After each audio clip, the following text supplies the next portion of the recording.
والصلاة والسلام على أشرف الأنبياء والمرسلين وعلى آله وصحبه رسول الله أجمعين. Amma ba'du.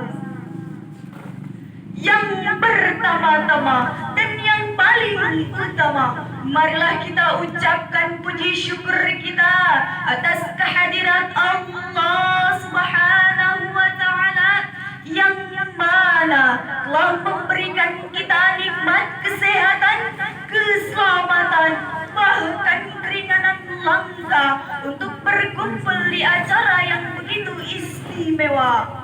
Salawat dan salam tanpa kita hadiahkan kepada junjungan Nabi besar kita, yaitu Nabi Muhammad sallallahu alaihi wasallam. Mudah-mudahan kita bisa mendapatkan syafaatnya di yaumil akhir. Amin amin ya rabbal alamin.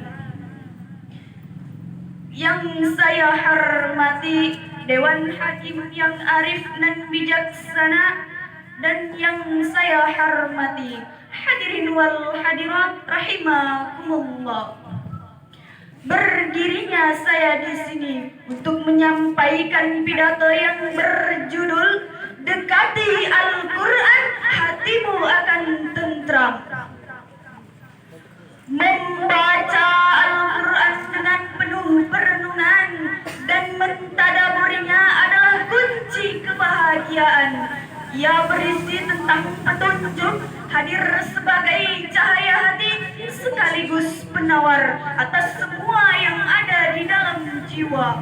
Al-Quran juga hadir sebagai obat dari penyakit-penyakit hati yang sedang mendera. Allah Subhanahu wa Ta'ala berfirman dalam Quran surah Muhammad ayat 24. A'udzu billahi minasy syaithanir rajim.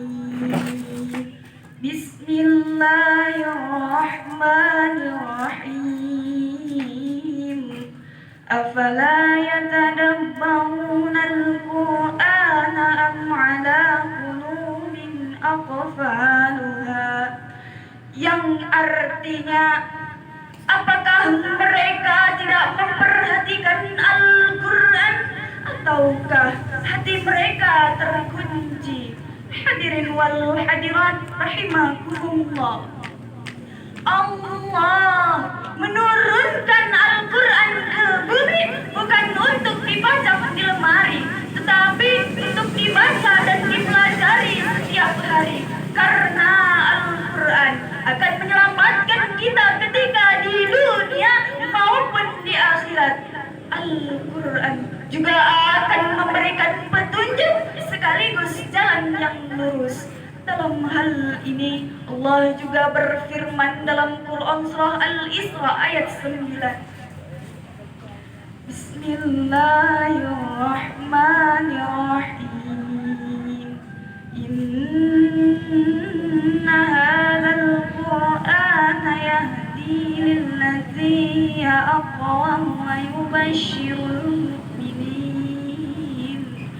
wa yubashshirul mu'minina alladhina ya'maluna as-salihati anna lahum ajran kabira, yang artinya sungguh Al-Quran akan memberikan petunjuk kepada jalan yang lurus sekaligus kabar gembira kepada orang-orang yang berbuat kebajikan, bahwa mereka akan mendapatkan pahala yang besar.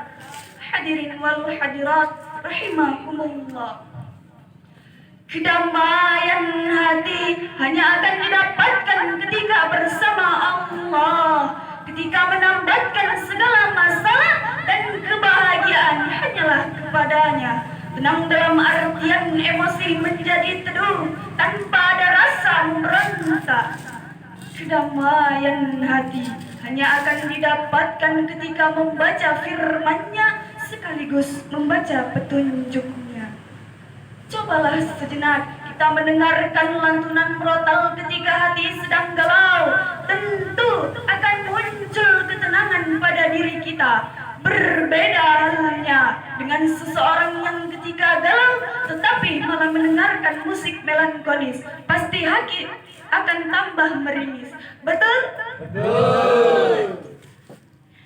Rasulullah Sallallahu Alaihi Wasallam sangatlah senang ketika melihat hambanya sedang melantunkan ayat suci Al-Quran, sembari merenunginya dalam-dalam, lalu mengucurkan air mata haru.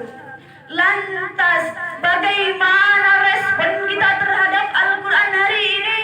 Apakah Al-Quran telah memberikan kedamaian kepada kita? Apakah Al-Quran telah menjadi pelarian kita setiap hari? Aid Al-Qarni pernah menuliskan bahwa riuhnya permasalahan hidup, kegelisahan orang-orang sekitar, dan pengaruh yang ditimbulkan oleh orang lain sangatlah potensial untuk memgoyahkan jiwa, menguras kekuatan fisik, dan mencabik-cabik ketenangan hati Anda. Dalam suasana ini, ketenangan hati hanya akan didapatkan ketika bersama Allah, ketika membaca kitabnya dan senantiasa berzikir kepadanya.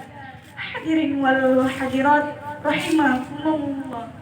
Maka dari pidato saya ini bisa kita mengambil kesimpulan bahwa untuk bisa mendapatkan hati yang tenang, tentram, dan damai, kita harus senantiasa mendekatkan diri kepada Allah, membaca firman-Nya, membaca petunjuk-Nya, sekaligus mengetahui apa-apa saja yang dilarang-Nya, agar kita bisa selamat di dunia maupun di akhirat. Demikianlah pidato yang bisa saya sampaikan. Mohon maaf atas segala kesalahan dan kekurangan. Bunga mawar, bunga melati, harumnya indah di pagi hari. Cukup sudah pidato saya hari ini. Kalau rindu silakan hubungi. Wallahu